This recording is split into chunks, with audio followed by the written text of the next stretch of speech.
Que as bênçãos do nosso Mestre Jesus, nosso divino emissário, possam nos orientar, possam nos intuir e inspirar sempre, para que a gente possa caminhar de maneira mais segura possível rumo aos braços do Criador e que hoje, nesta noite fria, mas acolhidos pelo calor da fraternidade, pela comunhão do mesmo ideal, que nós possamos retornar aos nossos lares, sairmos daqui um pouquinho mais inspirados, um pouquinho mais preparados para a ação que Jesus espera de nós no mundo.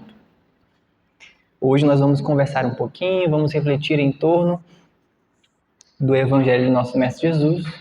E quem de nós não precisa de um consolo, de uma reflexão? Quem de nós não precisa dos ensinamentos de Jesus, não é mesmo? Então, eu não consigo expressar o quão feliz eu estou hoje, porque vamos falar um pouquinho sobre o Cristo Consolador. O Cristo Consolador. E ali no capítulo 6 do Evangelho segundo o Espiritismo, São Mateus já começa falando o seguinte: essas são palavras do nosso Senhor Jesus. Vinde a mim, todos vós que estáis cansados e oprimidos, e eu vos aliviarei. Tomai sobre vós o meu jugo e aprendeis de mim, que sou manso e humilde de coração, e encontrareis descanso para a vossa alma, porque o meu jugo é suave e o meu fardo é leve. E quando nós ouvimos essas palavras, quando nós escutamos essa passagem, se não for a mais, mas com certeza uma das passagens mais bonitas, uma das coisas mais belas ditas pelo nosso Mestre, porque são palavras que são ditas por Jesus a cada um de nós, são palavras que são endereçadas ao coração de cada um de nós, que ainda somos tão imperfeitos, que ainda somos tão necessitados de consolação, tão necessitados dessa misericórdia. E são palavras que, quando chegam até nós, que vivenciamos muitos desafios, que ainda presos em círculos viciosos, ainda envoltos de uma vida material muito densa, sentimos como se o nosso Mestre, sentimos como se o nosso Pai nos abraçasse, nos envolvesse. Sentimos essa consolação, sentimos esse alívio desse peso que carregamos. São palavras que nos dão esperança, são palavras que nos trazem consolo. E essas palavras ditas por Jesus, que é o nosso irmão, que é o nosso mestre querido, que nos ama muito. E hoje, então, nós vamos entender 3 pontos principais sobre essa mensagem de Jesus. Vamos entender o porquê de precisarmos ser consolados. Vamos entender como nós podemos ser aliviados das nossas dores. E, por último, vamos entender o quanto Jesus nos ama e o quanto Ele tem trabalhado para a nossa felicidade.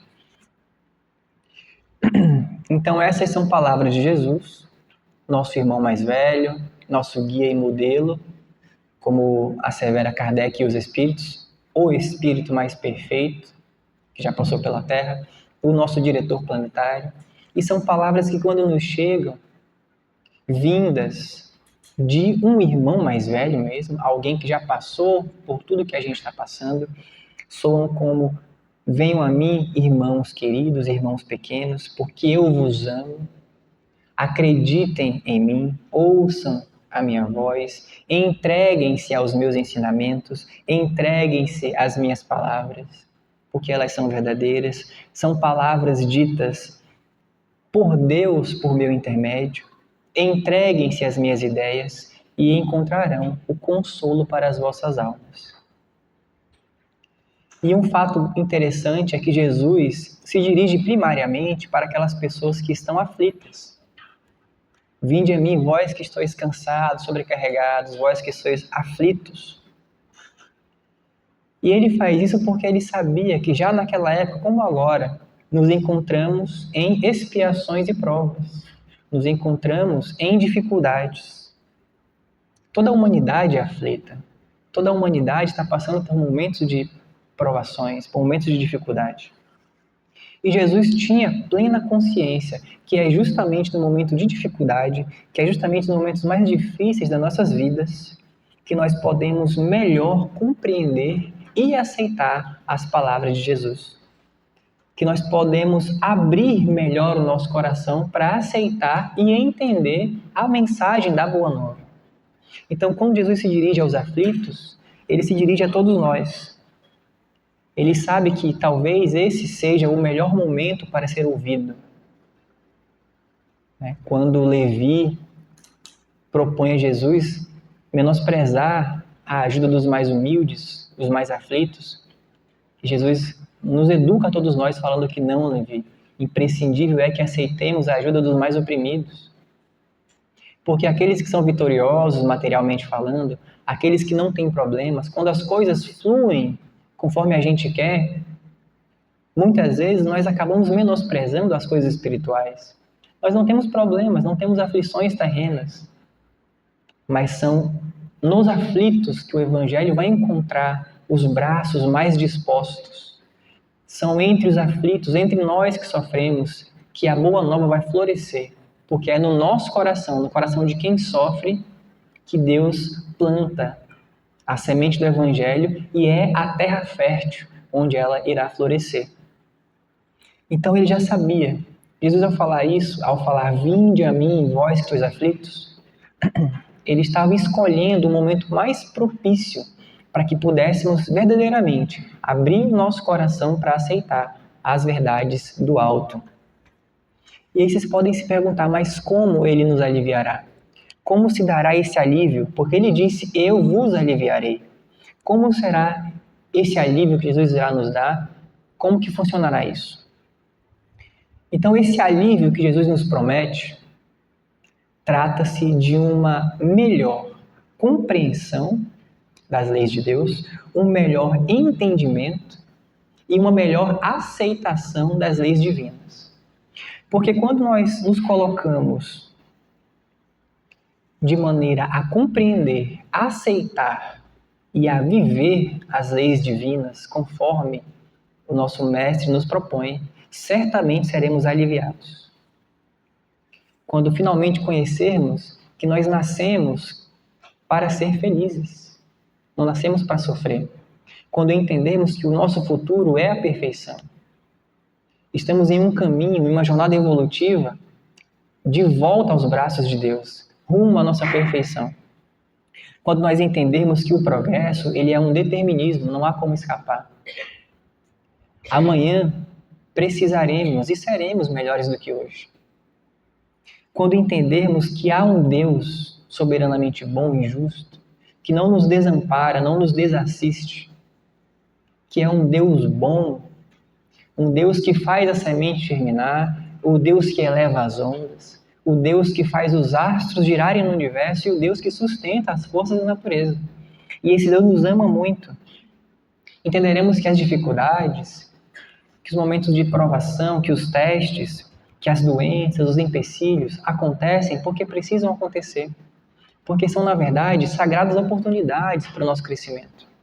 Quando entendermos que a morte não afasta os corações que se amam, porque o amor, ele segue eternamente. Os laços do amor, eles são infinitos e eternos. Nossos familiares não nos abandonam. Então, iremos entender que não precisamos dilacerar os nossos corações em sofrimento e dor, porque o reencontro, ele é certo. Quando entendermos que nós somos espíritos imortais, quando entendermos que os relacionamentos difíceis, que aquela amizade difícil, que aquele familiar difícil, na verdade, trata-se de uma lição, de um ajustamento, provavelmente fruto de escolhas que fizemos ontem ou hoje, mas que estamos exatamente onde precisamos estar, que estamos vivendo exatamente as situações que precisamos viver. Quando tentarmos com todas as nossas forças colocar em prática todas as leis divinas, quando conseguirmos nos submeter a toda a vontade divina e entender que temos em nossas mãos todas as ferramentas necessárias para fazer o que Jesus espera que façamos, nem mais e nem menos, apenas o suficiente. Certamente nos sentiremos mais aliviados, certamente nos sentiremos como se uma manhã mais feliz se aproxima. Porque todo o sofrimento que nós sentimos, toda a dor que nós sentimos, ela é fruto de escolhas nossas. Porque a nossa alma ainda acredita na ilusão de que muitas vezes é só agindo em conformidade com o mundo que encontraremos uma felicidade verdadeira. E muitas vezes dando vazão a sentimentos egoístas, muitas vezes dando vazão a sentimentos menos nobres. E nós erramos. Essas dores, essas lutas, quase sempre decorrem de atitudes equivocadas que a gente tomou ontem ou que toma hoje. Mas erramos buscando ser felizes. Ninguém erra porque não quer ser feliz. Se nós erramos, é porque erramos buscando uma felicidade. Só que, infelizmente, ainda buscamos essa felicidade em locais equivocados. Ainda buscamos essa felicidade em locais transitórios. Ainda pensamos que essa felicidade vai poder ser atingida vindo de recursos materiais. Mesmo estudando o Evangelho, mesmo ouvindo o que o Mestre tem a dizer, 20 séculos depois, ainda assim, temos dificuldade de internalizar em nossas vidas esses ensinamentos. Nossos corações ainda vacilam, a nossa fé ainda é frágil, a nossa fé ainda está muito aquém da semente de mostarda. Mas o Evangelho vem nos dizer que precisamos continuar tentando. Precisamos continuar ouvindo, precisamos continuar lendo, refletindo diariamente sobre as palavras de Jesus, para que um dia, com muito esforço e dedicação, elas possam sair daqui, da teoria, e entrar aqui no coração, para que a gente possa, não só mais no campo das ideias, mas também na experienciação e na vivência prática, entender o que significa as leis de Jesus. E Jesus, quando nos fala sobre essa consolação, vinde a mim, vós que estáis aflitos, e eu vos aliviarei, ele nos coloca uma pequena condição. Quando ele promete que irá aliviar nossas dores e sofrimentos, ele nos traz uma pequena condição para que isso aconteça. Ele fala, né? Tomai sobre vós o meu jugo e aprendei de mim, que sou manso e humilde de coração. Então, se tomarmos para nós o jugo do Mestre e aprendermos com ele, que é manso e humilde, então, nesse momento, nós seremos aliviados. Não basta clamar pelo Mestre, Senhor, Senhor. É necessário cumprir essa condição. Tomar esse jugo e carregar esse fardo. Mas o que é esse jugo? O que é esse jugo que nós precisamos tomar? Né? Qual que é o jugo de Jesus? Para que a gente possa compreender o que a gente tem que fazer, né, para ser aliviado. Então, jugo, na prática, é um objeto de madeira que é colocado, que prende, né, que cria esse vínculo entre o boi e a carroça que está puxando. Então, é um vínculo que é criado que sujeita o boi à autoridade de quem conduz a carroça. Simboliza, então, esse vínculo de submissão e de obediência. Então, quando Jesus fala, toma o meu jugo que é suave, o fardo é leve, ele está falando ser submisso. Atenda, filho, seja obediente à lei, seja obediente à vontade de Deus, acredita em mim, ouve as minhas palavras, confia em mim, aprenda de mim que sou manso, que sou pacífico, que sou humilde. Me dá esse voto de confiança. Precisamos confiar em Jesus, precisamos ser obedientes, precisamos ser submissos a Jesus, submissos à sua lei. E aí, então, certamente seremos aliviados. E aí você pode se perguntar, mas qual que é, de fato, o jugo de Jesus? Que lei é essa que a gente precisa ser submisso? A lei de Deus. A lei de Deus. E Jesus, o educador supremo, nosso guia e modelo, ainda nos trouxe de maneira muito humilde um resumo perfeito da lei. Então, todas as leis e os profetas estão resumidos em: amarás o teu Deus sobre todas as coisas, com todo o teu coração, com toda a tua alma, com todo o teu entendimento. E amarás o teu próximo como a ti mesmo. Essa é a lei. Esse é o jugo que Jesus nos solicita a submissão. Então, por isso que ele fala: o meu jugo é leve e o fardo é suave.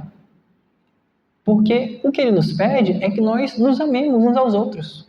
E como pode amar, como pode fazer a caridade ser um jugo difícil?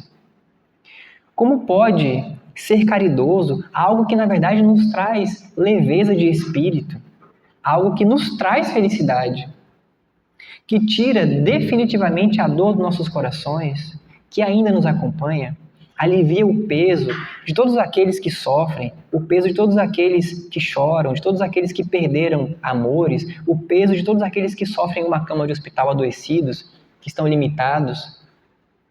Então, como pode amar o próximo verdadeiramente, como a si mesmo, ser um jugo pesado? Mas apesar disso, apesar da nossa consciência entender, por que ainda é tão difícil? Por que ainda é tão difícil amar? Ele só nos pede o amor, só nos pede a caridade.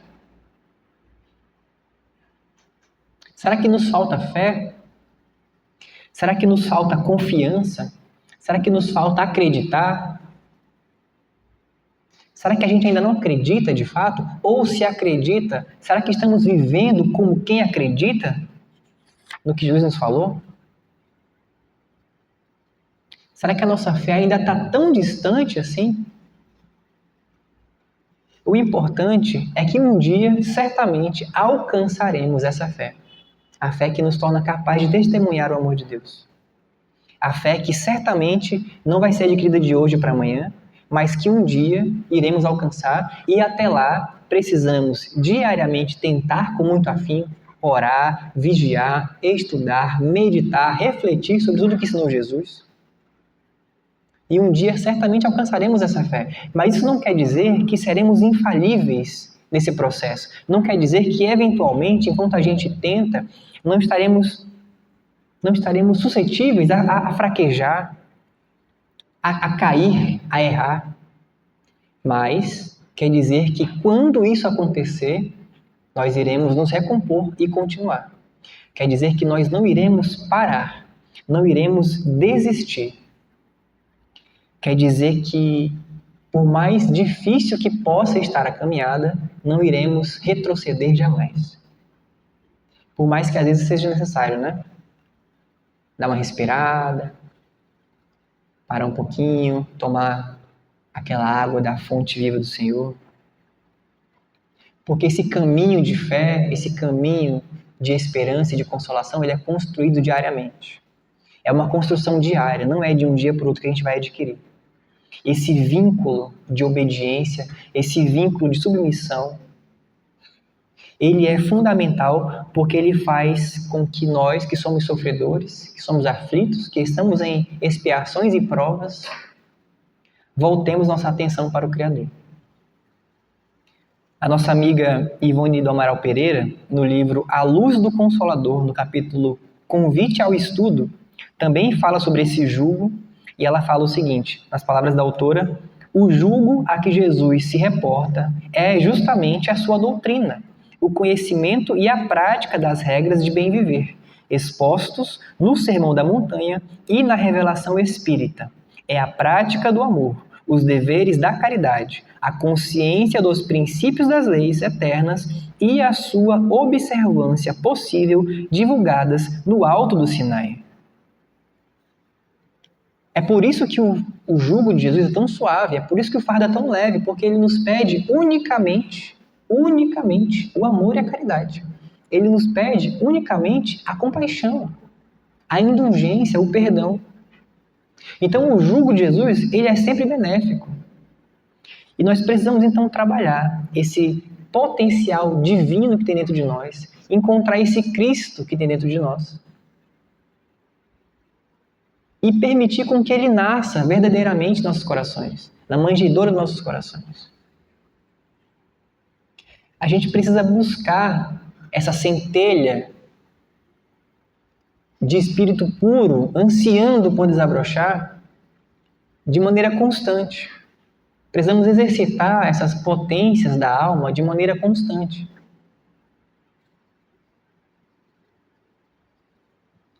Isso foi uma promessa de Jesus. Nosso mestre querido não mente. Ele sempre falou a verdade. Nós aqui muitas vezes temos essa dificuldade de entender e de compreender o que ele quis dizer. Ele também disse que se a gente amar,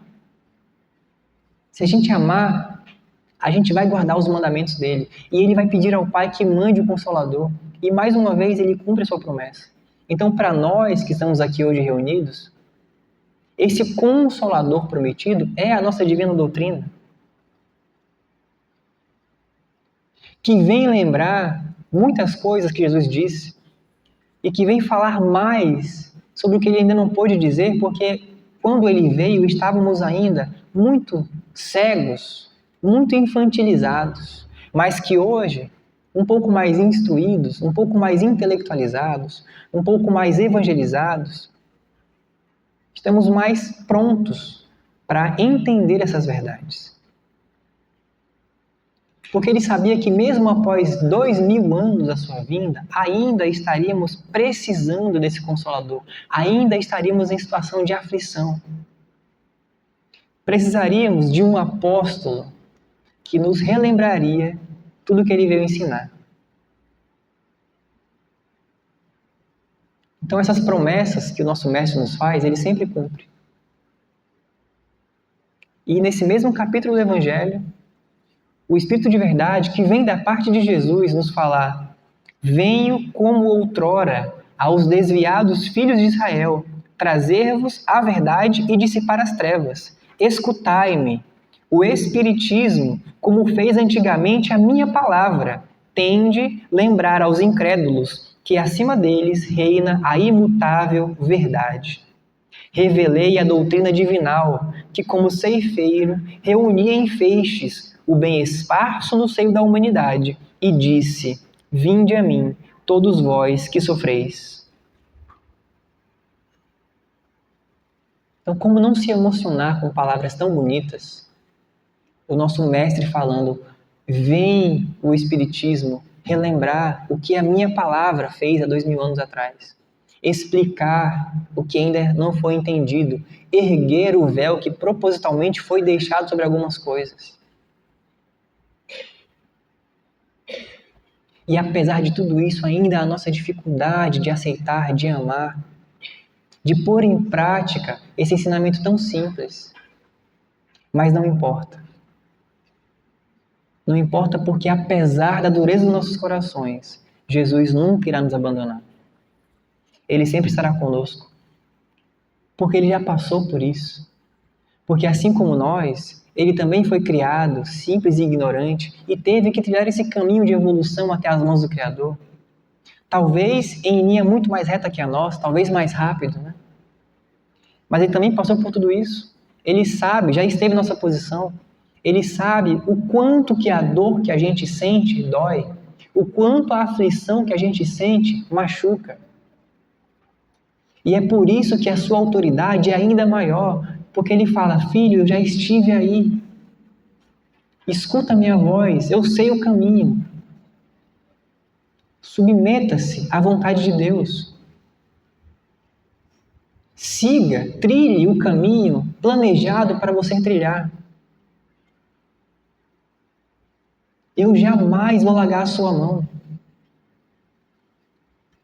Eu estarei com vocês até o final dos tempos.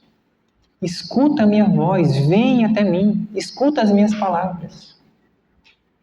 É como se essa voz ecoasse por toda a terra.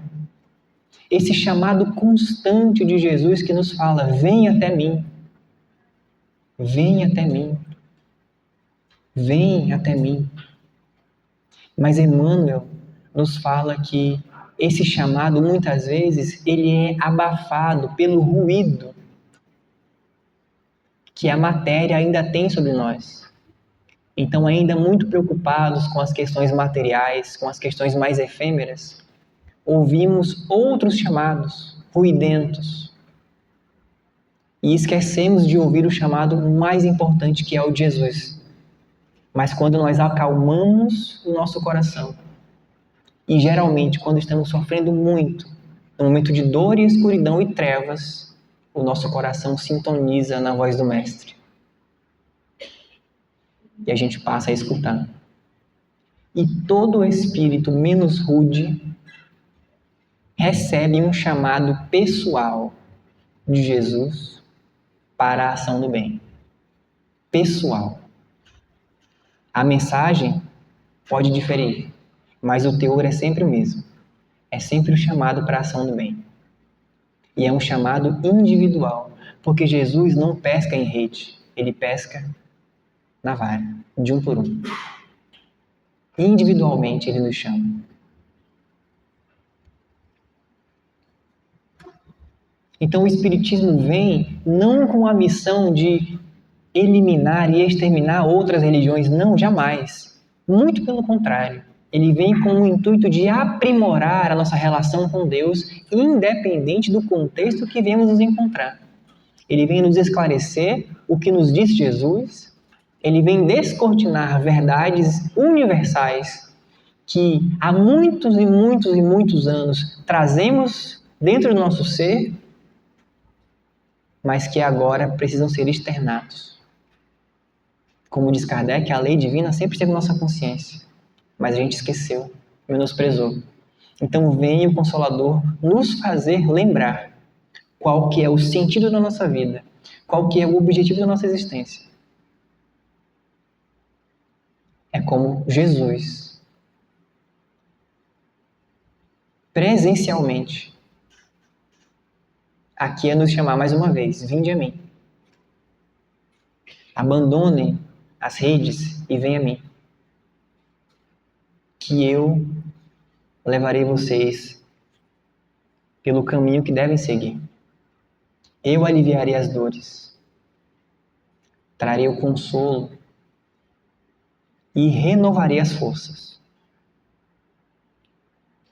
E aí, para finalizar, então, eu peço licença para vocês para ler uma poesia muito simbólica, chamada O Cristo Consolador, para que nós possamos terminar nossa reflexão de hoje e lembrar do que nos pede Jesus e lembrar de qual que é o roteiro seguro de volta aos braços do Pai. Diz o seguinte: vinde a mim, todos vós que estáis aflitos, disse o Mestre aos corações sofridos. As dores têm consolação na fé no futuro, ainda quando esse nos parece obscuro. Basta confiarmos na justiça de Deus, para o sofrimento darmos a Deus. Se seu jugo para nós devemos tomar, se quisermos com a dor um dia acabar. O seu jugo é leve e a sua lei é suave, impondo apenas o amor e a caridade. O Cristo Consolador mostra a verdade, dissipa as trevas e toda a iniquidade. Pelas nossas misérias teve compaixão, por nossas fraquezas estendeu a sua mão. Socorre a todos os infelizes transviados. Esperemos, pois seremos consolados. É o grande médico das almas doentes. Dessa verdade estejamos cientes. Traz o remédio que nos há de curar, permitindo-nos a felicidade encontrar. O Cristo Consolador é, portanto, o amigo, que jamais nos deixará ao desabrigo. Sigamos firmes nessa caminhada de luz, sempre ao lado dele, o nosso amado Mestre Jesus. Muito obrigado a todos pela atenção. Espero que possamos sair daqui um pouquinho mais renovados, um pouquinho mais inspirados, e que o nosso Mestre Jesus nos oriente e nos acompanhe sempre. Muito obrigado pela atenção de todos. Boa noite.